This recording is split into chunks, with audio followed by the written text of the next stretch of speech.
you went Keenan, Brent Sutter, Bob Hartley. Yes.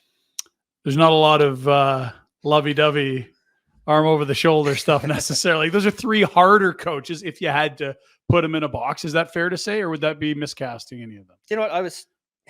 I think it was hard. Like, everyone thinks Brent was a real hard coach. Like I didn't find Brent as a real hard coach. I thought, like, I think most Sutters are in that same scope, right? Like if you work hard for them, you play hard for them, they want you to succeed. They're a hockey family. They don't want to see anyone not succeed. Mm-hmm. Right.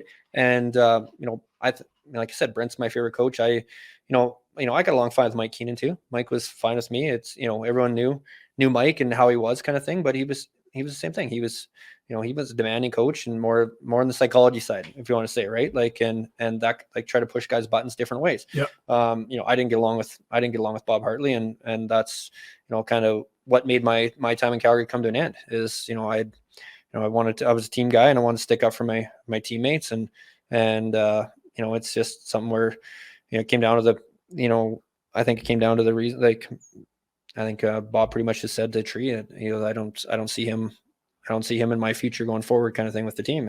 And I had a no move clause at the time, and I wanted to stay in Calgary. And, the late Ken King, I got, I love Ken King, and, love the how he ran, his whole persona, and just love the honesty of him. And, it came to the point where, obviously Ken, passed, but it was something where I signed my second contract here in Calgary. I went for a horseback ride with Ken King, and dealt my contract on my own. He's like, I see you as a, an Alberta boy, guy in town that, I want you to stick out and finish your career here. And so I took a hometown discount, if you want to say, at the time. Mm-hmm. I had another offer on the table at more money and in the longer term. And I chose to stay in Calgary because I loved the city of Calgary, and I loved playing, loved the Calgary Flames, loved the organization. And, wanted to be playing at home in front of friends and family every night. Yeah. And it's funny because, Bob, the further his time in coaching passes, like, the bigger that gap, the more stories we're here.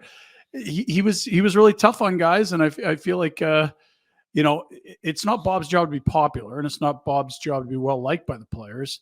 It's his job to get the team to perform at a high level. And he kind of did with that 14-15 team, in a sense, where I think they traded you at the deadline, but they also went on to make the plus. You had young Johnny Monahan.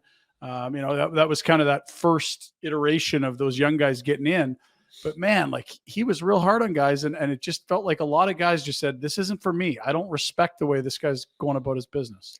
I don't know if he was as hard on guys, but I think there's a whole respect factor. Like, there's, say one thing to the media, say one thing to different players, and then say the opposite thing to you. And it was just, it just wasn't it wasn't a real honest relationship. Like I said, you want in a coach and a boss, you want someone that's honest with you and straight up with you, and a good person. And I just, I didn't have that relationship with Bob, and ended up, getting me out of Calgary, which is unfortunate because obviously he was gone the next year anyway.